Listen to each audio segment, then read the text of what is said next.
धरती आग में तब्दील हो रही थी। गोलियों की गड़गड़ाहट में जीना मुश्किल हो रहा था। दुश्मन लगातार हमारी धरती की ओर आगे बढ़ रहा था। भारत माता के रणबांकुरे इतने कमजोर नहीं थे, वो तो अलग ही मिट्टी के बने थे। भूख प्यास को ही उन्होंने अपना हथियार बना लिया था।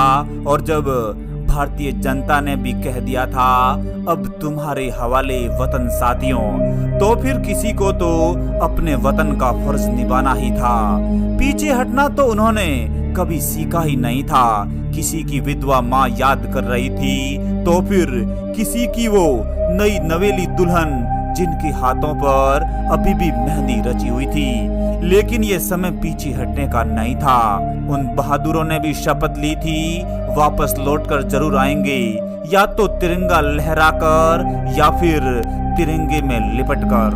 हिंदुस्तान की मिट्टी के वे 5 जांबाज जिन्होंने दुश्मन के छक्के छुड़ा दिए थे। अगर आप भी भारत माता के सच्चे सपूत हो तो उन वीरों को अपने जेहन में जिंदा जरूर रखना। नंबर 1, वीर अब्दुल हमीद। वीर अब्दुल हमीद भारत माँ का बेटा जो युद्ध क्षेत्र में ऐसे लड़ा था पाकिस्तान को नानी याद आ गई थी। वो भी मुस्लिम था और फिर अपने वतन के खातिर उन मुस्लिमों से भी भिड़ गया था।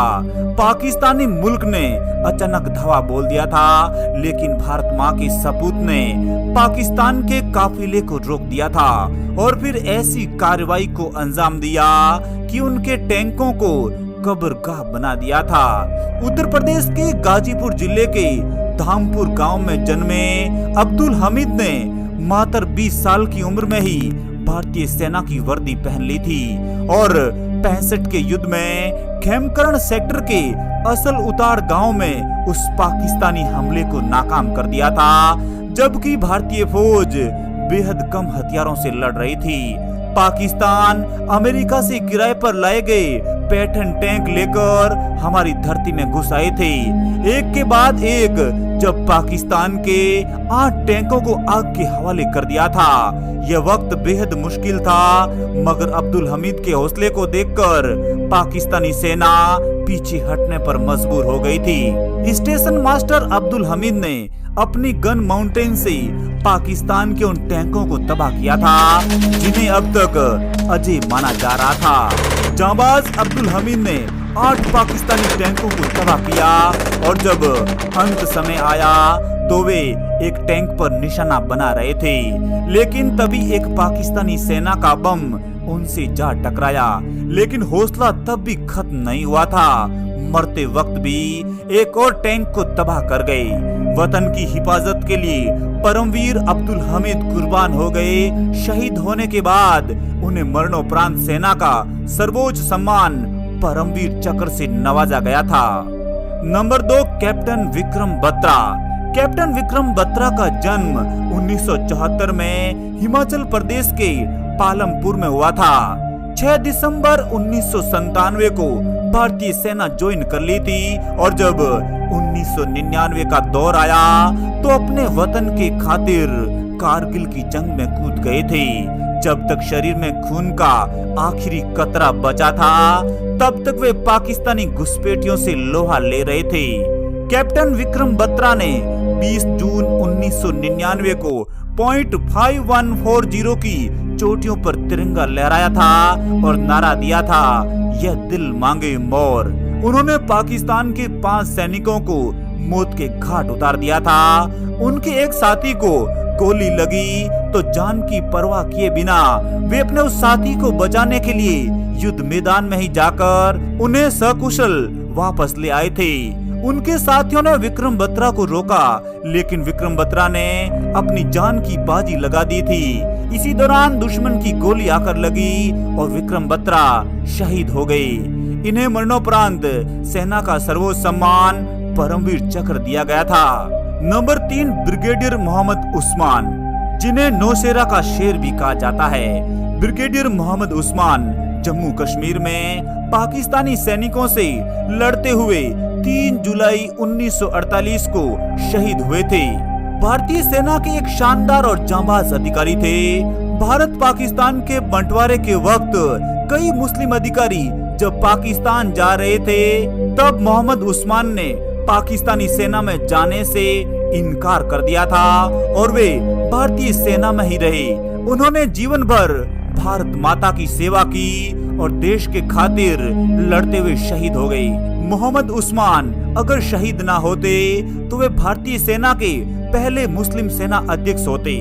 नौसेना के शेर ने महज 36 साल की उम्र में ही शौर्य और पराक्रम की जो गाथा लिखी वो भारत के इतिहास में अमर हो गई।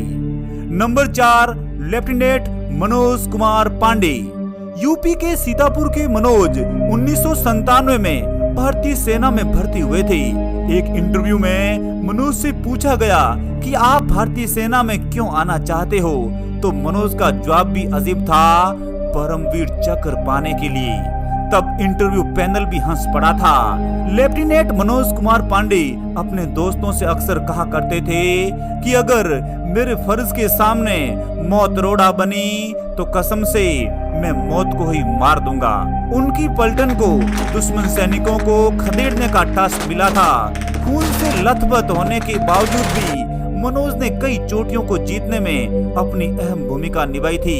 उन्हें भी मरणोपरांत परमवीर चक्र मिला, जो सेना का सर्वोच्च सम्मान होता है। Number 5, captain Hanifuddin. ये वो नाम है जिसका अगर जिक्र ना किया जाए तो उन शहीदों का अपमान ही होगा।